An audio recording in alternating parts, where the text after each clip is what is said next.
तक जब हमारा आईवीएस पूरा ना हो जाता है तब ब्लड टेस्ट करवाने के बाद में जब हम सोनोग्राफी कराने जाते हैं तब एक ऐसी कॉमन प्रॉब्लम रिपोर्ट में आती है जिसका नाम है बावल लूप्स या बावल ऑब्स्ट्रक्शन। ठीक है, अगर आपके रिपोर्ट में इस तरह का जो रिपोर्ट है आया हुआ है, बावल ऑब्स्ट्रक्शन या बावल लूप्स लिखा हुआ आया है, तो समझ जाइए कि आपके आंतों में नले पड़े हैं, यानी आपकी आंतें सिकुड़ी हुई हैं, आपकी आंतों में कहीं ना कहीं रुकावट है, वहां पर गंदे मल जमा है।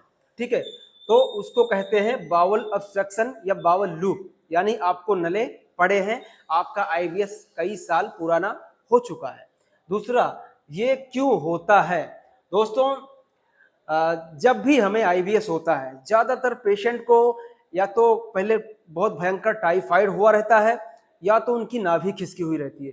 अगर उन्हें टाइफाइड होता है तो हमारी छोटी आंत में इन्फेक्शन कर देता है, फिर वो धीरे धीरे इन्फेक्शन बढ़ते बढ़ते हमारे इंटेस्टाइन में, यानी जो बावल स्मॉल इंटेस्टाइन है उसमें ऑब्स्ट्रक्शन हो जाता है, वहां पे रुकावट आने लगती है।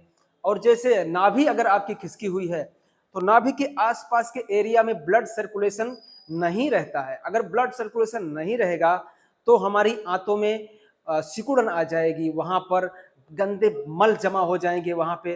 ठीक है, रुकावट आ जाएगी, तो उसी को कहते हैं बावल ऑब्स्ट्रक्शन, बावल लूप्स।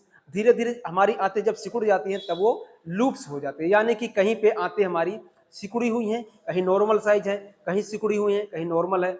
इसीलिए होता क्या है कि ऐसे पेशेंट का जो स्टूल है कभी भी एक साथ में निकलता ही नहीं है, रुक रुक के निकलेगा, थोड़ा सा निकलेगा, बाकी अंदर ही फंसा हुआ रह जाएगा, ऐसा लगेगा कि आएगा आएगा आएगा लेकिन आता नहीं है। ठीक है, कॉन्स्टिपेशन बहुत भयंकर हो जाता है ऐसे लोगों को। क्यों? क्योंकि जो ट्रैक है वो क्लियर ही नहीं है, हमारी आंतें जो है क्लियर ही नहीं है, अपने नॉर्मल साइज में है ही नहीं, कहीं मोटी है कहीं पतली है, इस तरह की प्रॉब्लम्स हो जाती हैं। इसीलिए जो है ये बाउल लूप्स का प्रॉब्लम आता है। दूसरा तीसरा जो है इसका ट्रीटमेंट यानी उपचार क्या है?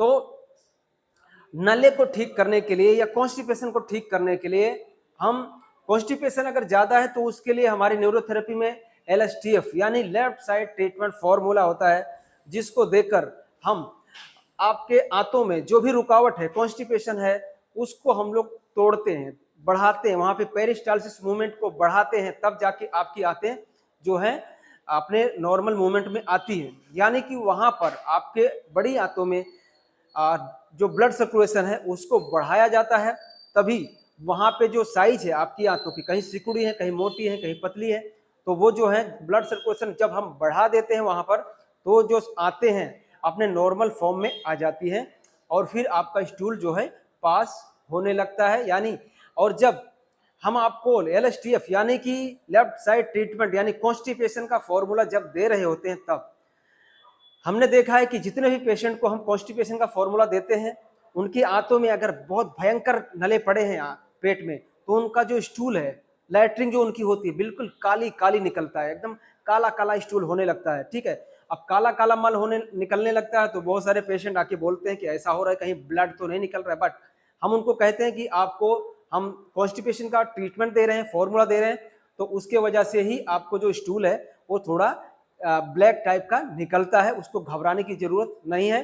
ठीक है, दूसरा जो नले की बात कर रहे हैं, नले देखिए अब कॉन्स्टिपेशन है, कॉन्स्टिपेशन हमारा ज्यादा लेफ्ट साइड में, हमारे जो नाभि है उसके लेफ्ट साइड में ऊपर से लेकर नीचे तक यहाँ पे फोकस्ड रहता है कि जो लेफ्ट साइड ट्रीटमेंट फॉर्मूला देंगे उसके लिए। दूसरा, जब हम पूरे नले को अगर ठीक करना चाहते हैं तो उसके लिए हम नॉर्मल ट्रीटमेंट भी देते हैं।